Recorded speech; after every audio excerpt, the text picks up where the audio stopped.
Haleluya, selamat pagi untuk kita semua pada hari ini. Saya ingin menyampaikan apa yang Tuhan taruh dalam hati saya, dan khususnya juga pada hari ini Tuhan memberkati saya dengan 1 tahun lagi umur. Haleluya.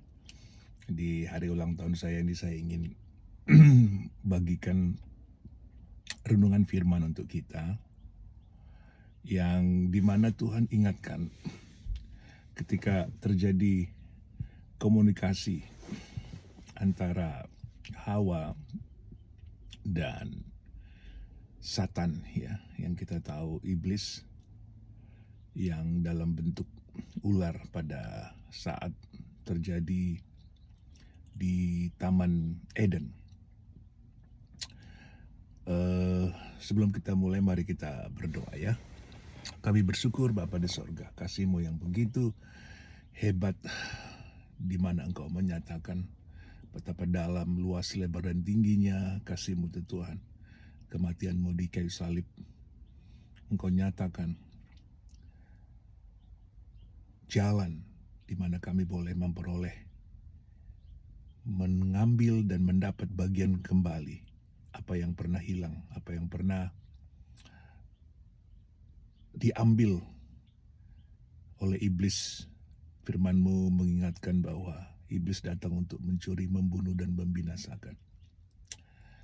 Kami bersyukur Bapa, Engkau kembalikan semuanya. Engkau berikan kami kembali untuk tinggal bersama-sama dengan Engkau ketika kami telah jatuh ke dalam dosa. Penebusan-Mu cukup untuk kami, di mana kami yang percaya akan kematian-Mu di kayu salib, dan Engkau bangkit memberikan kami kemenangan.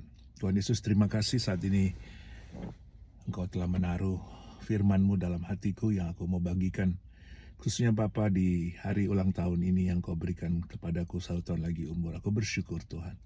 Terima kasih akan penyertaan-Mu. Engkau adalah Tuhan yang setia. You are the great God in my life. Thank you Lord. You are a faithful God. Thank you Jesus. Terima kasih Bapa.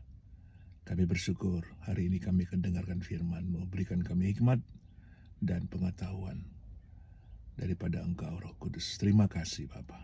Amin. Nah saudara, saya saat ini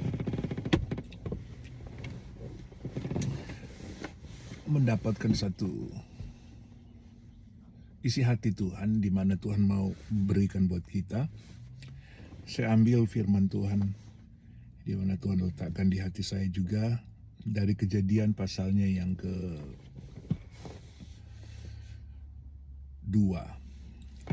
ya,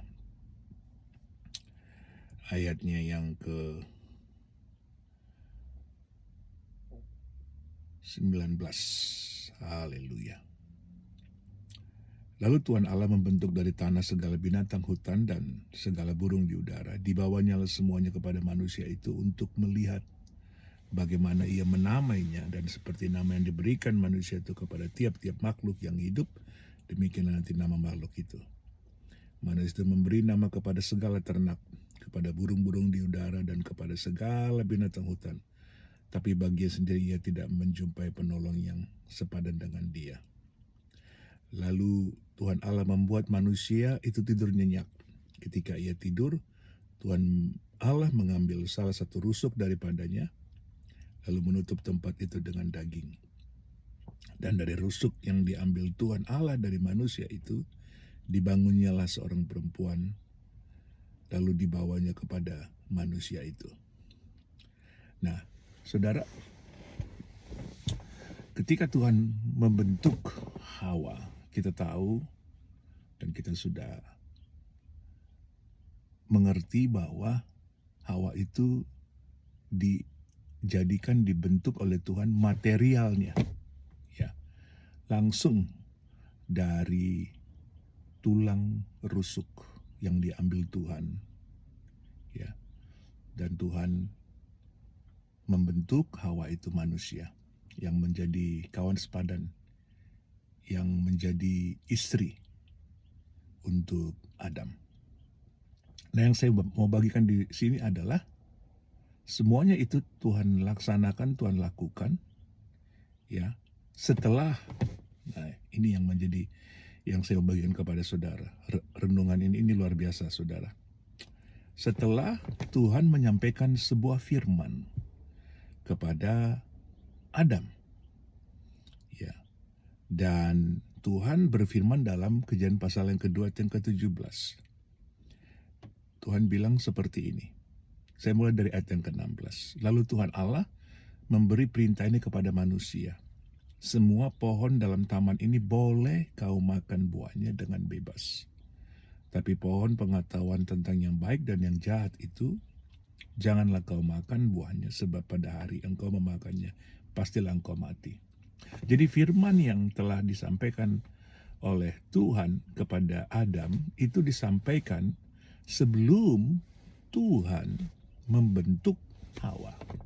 Yang tadi kita sudah dengar, yang saya sudah bacakan dari mulai Kejadian pasal yang kedua ayat yang ke-19 sampai dengan ayatnya yang ke-22.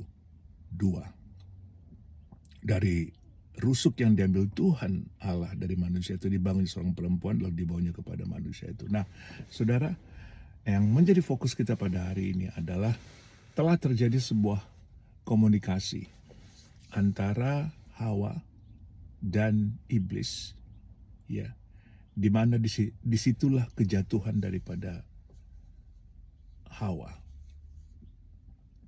Apa yang terjadi pada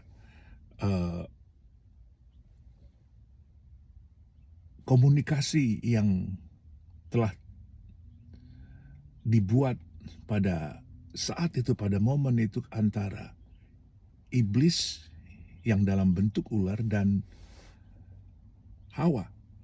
Ya, ini yang iblis katakan kepada Hawa. Adapun ular ialah yang paling cerdik dari segala binatang di darat yang dijadikan oleh Tuhan Allah. Ular itu berkata kepada perempuan itu, tentulah Allah berfirman, semua pohon dalam taman ini jangan kau makan buahnya, bukan? Lalu saut perempuan itu kepada ular itu, buah pohon-pohonan dalam taman ini boleh kami makan. Tapi tentang buah pohon yang ada di tengah-tengah taman, Allah berfirman, jangan kau makan ataupun raba buah itu, nanti kamu mati. Tapi ular itu berkata kepada perempuan itu, sekali-sekali kamu tidak akan mati. Tapi Allah mengetahui bahwa pada waktu kamu memakannya, matamu akan terbuka, dan kamu akan menjadi seperti Allah, tahu tentang yang baik dan yang jahat. Nah, ini yang kita mau fokus pada saat ini. Saudara dengar baik, ini penting buat kita. Yang pertama, ya, bahwa iblis mencoba, ya, boleh saya katakan, mengetahui lebih dalam, sedalam apakah, ya, pengetahuan, pengertian, atau renungan firman yang telah didengar oleh Hawa dari Adam. Tadi kita sudah dengarkan bahwa firman tentang jangan engkau makan buah yang terlarang dari pohon kehidupan itu hanya datang dari Tuhan kepada Adam. Baru setelah itu Tuhan membentuk Hawa. Karena saat firman itu datang, Tuhan belum membentuk, menjadikan seorang yang sepadan, yaitu Hawa. Jadi kita sudah mengerti sekarang bahwa firman yang dimiliki oleh Hawa adalah firman yang dia dapat dari Adam. Jadi Adam sebagai seorang suami, jadi Adam sebagai seorang kawan yang sepadan, yang tadi dikatakan oleh firman Tuhan, aku akan membentuk, ya, seorang yang sepadan dengan dia. Ya. Tugas Adam sebagai seorang suami, tugas keimaman, ya, sebagai seorang suami telah dilaksanakan oleh Adam sebagai seorang suami. Jadi penting sekali bagi kita yang telah berumah tangga, khususnya para suami. Ya, penting sekali engkau menjadi imam, menjadi seorang suami yang tidak hanya sebagai seorang ayah atas anak-anakmu kalau engkau sudah memiliki anak. Ya, engkau tidak hanya berperan sebagai seorang suami bagi istrimu, tapi engkau berperan sebagai penyambung lidah Allah. Dengar baik, penyambung lidah Allah. Engkau mempunyai tanggung jawab, ya, untuk menyampaikan apa yang Tuhan mau sampaikan untuk istrimu dan khususnya juga untuk seluruh keluargamu. Ya. Jadi saudara bisa bayangkan sangat kritikal sekali keadaan Hawa saat itu. Seandainya dia tidak tahu firman, sebab di situ kita sudah melihat bagaimana iblis mentwist. Ya. Iblis mentwist firman itu. Dia katakan bahwa tentulah Allah berfirman, semua pohon dalam taman ini jangan kau makan buahnya, bukan? Ya, padahal Tuhan tidak bilang gitu. Tuhan bilang bahwa seluruh pohon-pohonan yang ada dalam taman ini, ya, kamu boleh makan semua, boleh, kecuali hanya satu. Itu yang tadi kita tahu, buah yang dilarang dari pohon kehidupan. Padahal iblis berkata bahwa semua tidak boleh dimakan.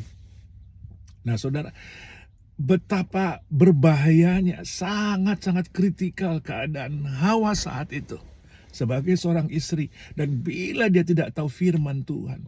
Karena saya percaya itu ada juga bagian dan tugas daripada suami, para suami, penting sekali. Engkau bertugas sebagai kepala rumah tangga, sebagai seorang imam, sebagai penyambung lidah Allah untuk istrimu, untuk anak-anakmu, dan bahkan untuk generasimu. Itulah tugas suami, saudara, penting sekali. Ya, jadi yang pertama adalah kita harus mengerti pengetahuan firman yang dimiliki oleh Hawa saat itu adalah berasal dari suaminya, dari Adam. Karena tadi saya sudah ulang-ulang, ya, yang pertama kali dan yang disampaikan firman Tuhan tentang larangan memakan buah yang dilarang oleh Tuhan itu hanya Tuhan sampaikan kepada Adam. Hawa belum dibentuk. Amin, saudara. Yang kedua, penting sekali, ya, bahwa kita sebagai suami, dengar baik, kita sebagai suami mengerti, mengetahui, menyadari bahwa Tuhan menjadikan istri atau Hawa kepada Adam. Adam adalah gambaran kita, para suami. Jelas sekali, Tuhan berkata dengan sejelas-jelasnya di sini bahwa Tuhan berkata bahwa, dengar baik, dia bilang begini. Dan dari rusuk yang diambil Tuhan Allah dari manusia itu, dibangunnyalah. Perhatikan saudara, dibangunnyalah seorang perempuan, lalu dibawanya kepada manusia itu. Jadi Tuhan itu tidak membentuk Hawa seperti cara Tuhan membentuk Adam. Karena Alkitab katakan bahwa Tuhan, ya, mengambil tanah, membentuk dari tanah itu seorang manusia. Tapi Tuhan membentuk Hawa dari tulang rusuk Adam. Yang Adam pertama kali dibentuk oleh Tuhan dari tanah.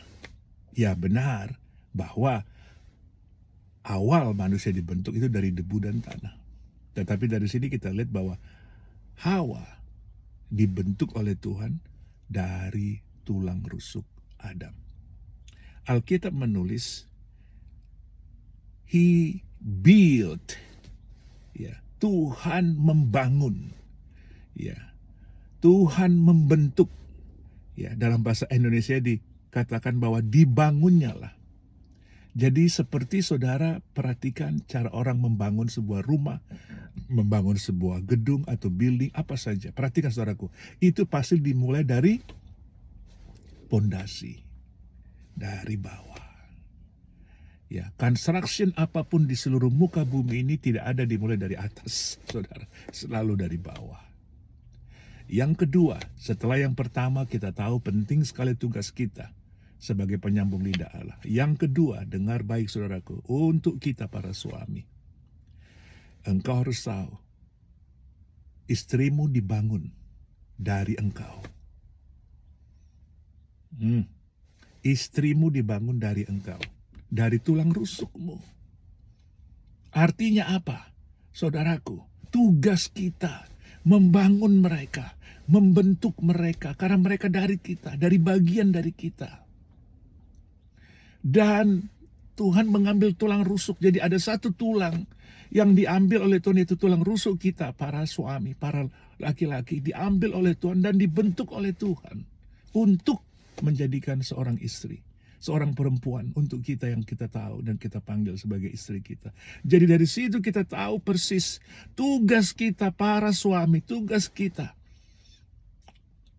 penting sekali untuk membangun istri kita, membangun karakter mereka sebagai seorang istri yang takut dan cinta akan Tuhan. Jadi boleh saya katakan kehidupan kekristenan daripada istrimu itu semua tergantung daripada engkau. Hai para suami. Ya. Bagaimana dia bersikap sebagai seorang Kristen, bagaimana dia bersikap sebagai seorang ibu, sebagai seorang istri. Penting sekali. Ya, membangun istrimu, membangun dia secara spiritual. Ya. Kerohaniannya engkau, tugasmu. Hai para suami. Bangunkan kerohanian istrimu. Supaya mereka itu giat sebagai pendamping, sebagai kawan yang sepadan. Demikian juga kita para pelayan Tuhan. Banyak sekali istri, ya, atau dibilang istri seorang hamba Tuhan lebih berkuasa daripada suaminya. Ya. Istilahnya kalau kita kenal ada sebutan dari 5 jawatan, ya, apostle, prophet, shepherd, evangelist, teacher. Ya, salah satunya itu shepherd, ya, gembala. Nah, yang menjadi gembala adalah istrinya, bukan suaminya. Padahal yang dipanggil oleh Tuhan sebagai gembala adalah suaminya.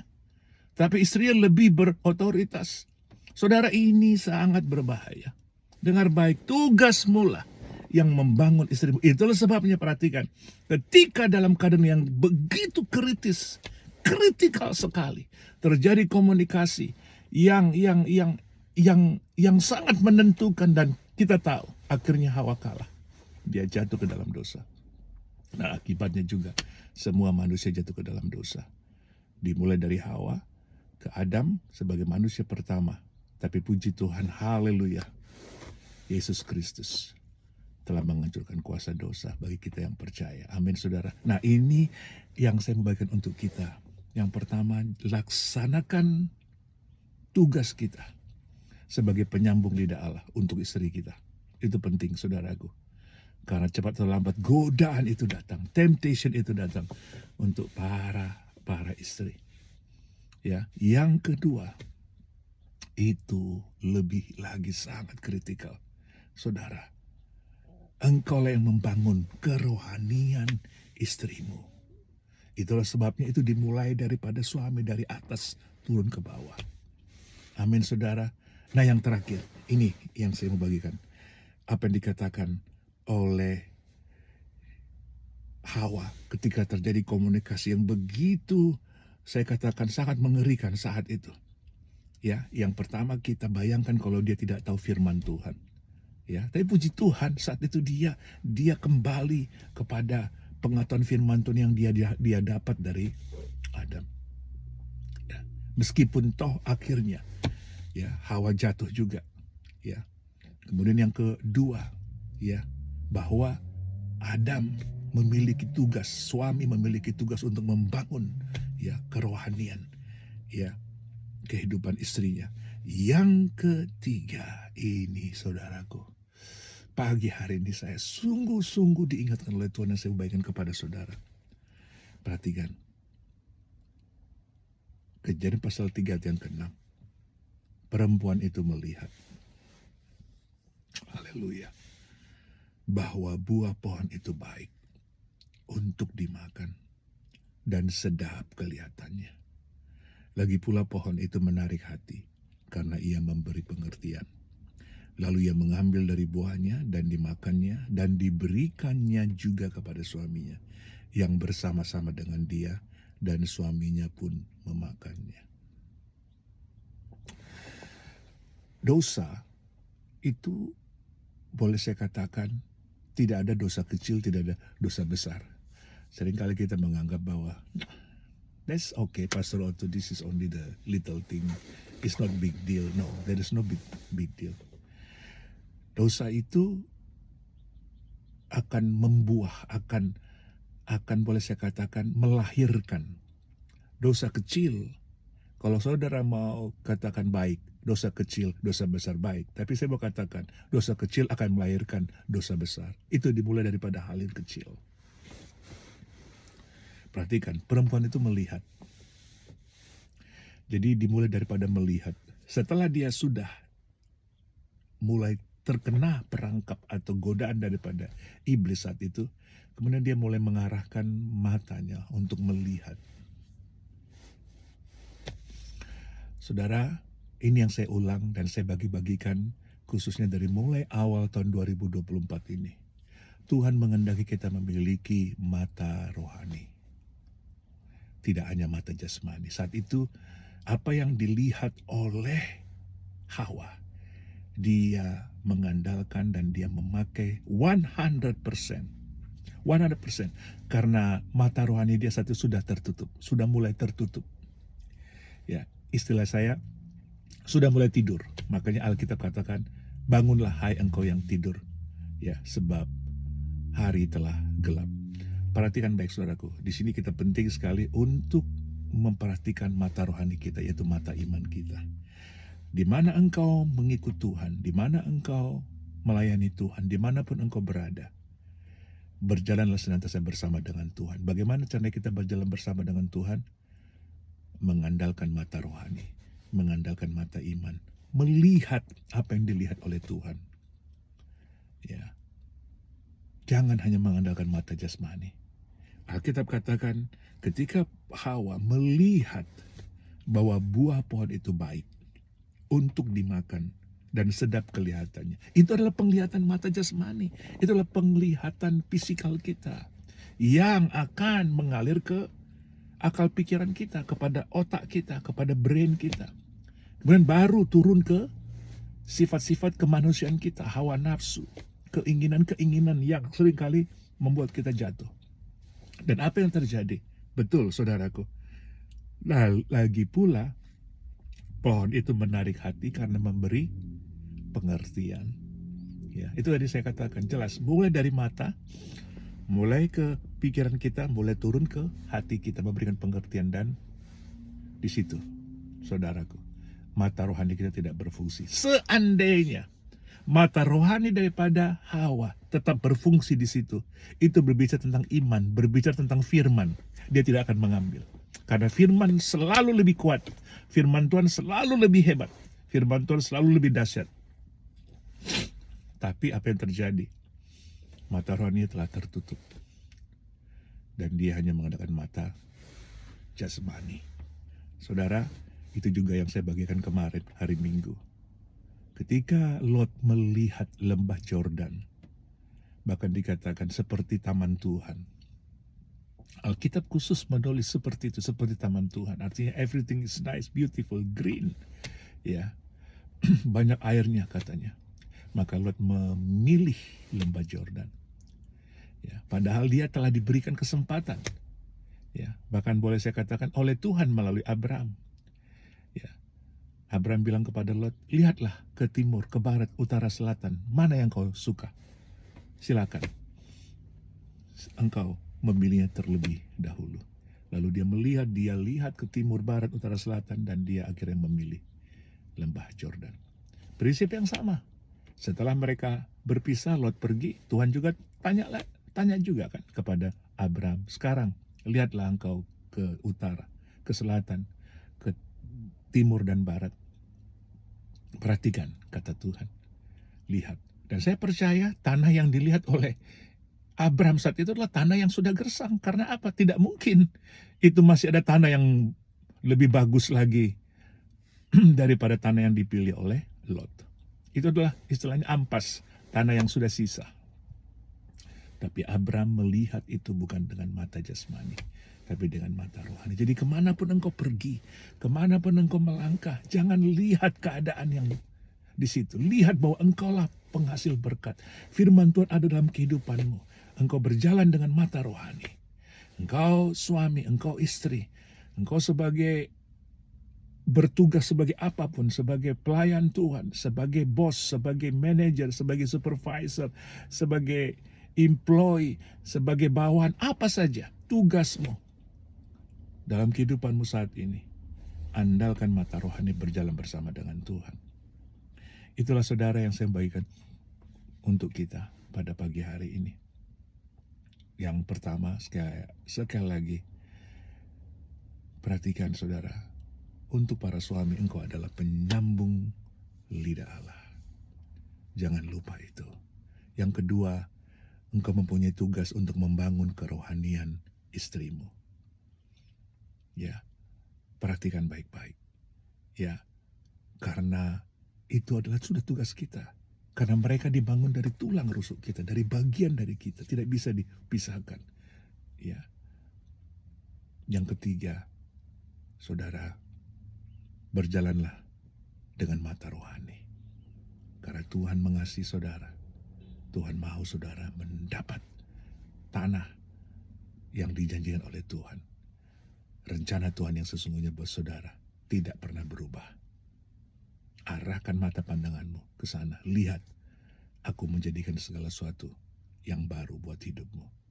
Saudara diberkati oleh Tuhan. Saudara dilindungi oleh Tuhan. Karena Allah yang kita sembah, Tuhan Yesus Kristus adalah Allah yang setia. Puji nama Tuhan. Sampai jumpa kembali. Saya Pendeta Otto Tapea dari Spread God's Word Church, San Francisco, Northern California. God bless you all. Bye-bye now.